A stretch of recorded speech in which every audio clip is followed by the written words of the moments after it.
ನಮಸ್ತೆ, ನಾನು Gayatri Satyashiva. Welcome back to Polali's kitchen.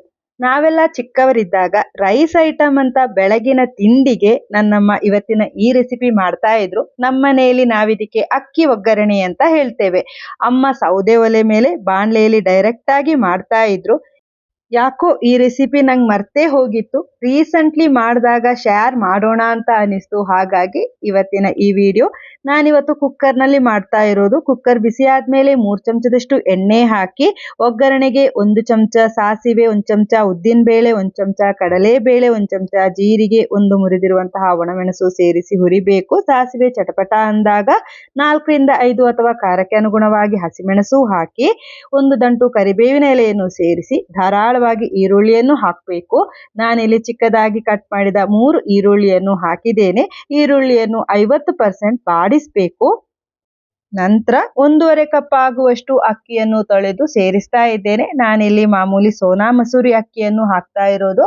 ಅಕ್ಕಿ ಹಾಕಿದ ಮೇಲೆ ರುಚಿಗೆ ತಕ್ಕಷ್ಟು ಉಪ್ಪು ಹಾಕಿ 2 ನಿಮಿಷ ಚೆನ್ನಾಗಿ ಹುರಿಬೇಕು. ನಾನಿಲ್ಲಿ 3 ಕಪ್ ಆಗುವಷ್ಟು ನೀರನ್ನು ಸೇರಿಸ್ತಾ ಇದ್ದೇನೆ. 1 ಕಪ್ ಅಕ್ಕಿಗೆ 2 ಕಪ್ ಅಳತೆಯ ನೀರಿನ ಹದದಲ್ಲಿ ಸೇರಿಸ್ತಾ ಇರೋದು. ಅರ್ಧ ಚಮಚ ಅರಶಿನ ಪುಡಿಯನ್ನು ಹಾಕಿ, ನನ್ನಮ್ಮ ಕೆಲವೊಮ್ಮೆ ಅರಶಿನ ಪುಡಿಯನ್ನು ಹಾಕ್ತಿರ್ಲಿಲ್ಲ, ಹಾಗೇ ಮಾಡ್ತಿದ್ರು. ತಕ್ಷಣಕ್ಕೆ ಈ ರೆಸಿಪಿ ಖಾಲಿ ಆಗತ್ತೆ ಅಂದ್ರೆ ತೆಂಗಿನ ತುರಿಯನ್ನು ಬೇಯಿಸಿದ ನಂತರ ಸೇರಿಸೋದ್ರಿಂದ ಒಳ್ಳೆಯ ರುಚಿ ಕೊಡುತ್ತೆ.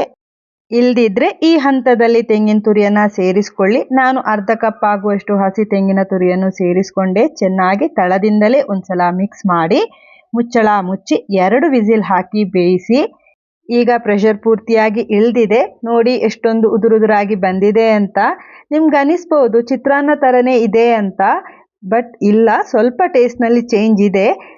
ನಾನಿದನ್ನು ಹೇಗೆ ತಿಂತಾ ಇದ್ದೆ ಅಂದರೆ, ಬಿಸಿ ಬಿಸಿಯಾಗಿರುವ ಅಕ್ಕಿ ಒಗ್ಗರಣೆಯನ್ನು ತಟ್ಟೆಗೆ ಹಾಕ್ಕೊಂಡು 2 ಹನಿ ನಿಂಬೆ ರಸವನ್ನು ಹಿಂಡಿ 1 ಚಮಚ ತುಪ್ಪ ಹಾಗೂ ಮಿಡಿ ಉಪ್ಪಿನಕಾಯಿಯ ರಸವನ್ನು ಹಾಕಿ ಕಲಸಿ ತಿಂತಾ ಇದ್ದೆ.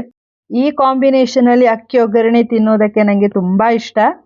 ಯಾರೆಲ್ಲ ಈ ರೀತಿಯಲ್ಲಿ ಅಕ್ಕಿ ಒಗ್ಗರಣೆ ಮಾಡೋದುಂಟು ಅಂತ ನನಗೆ ಕಾಮೆಂಟ್ ಮಾಡಿ ಹೇಳಿ ಆಯಿತಾ. ಇವತ್ತಿನ ವಿಡಿಯೋ ಇಷ್ಟ ಆಗಿದ್ರೆ ವಿಡಿಯೋಕ್ಕೊಂದು ಲೈಕ್ ಮಾಡಿ, ವಿಡಿಯೋವನ್ನು ನಿಮ್ಮ ಫ್ರೆಂಡ್ಸ್ ಆ್ಯಂಡ್ ಫ್ಯಾಮಿಲಿ ಜೊತೆ ಶೇರ್ ಮಾಡಿ.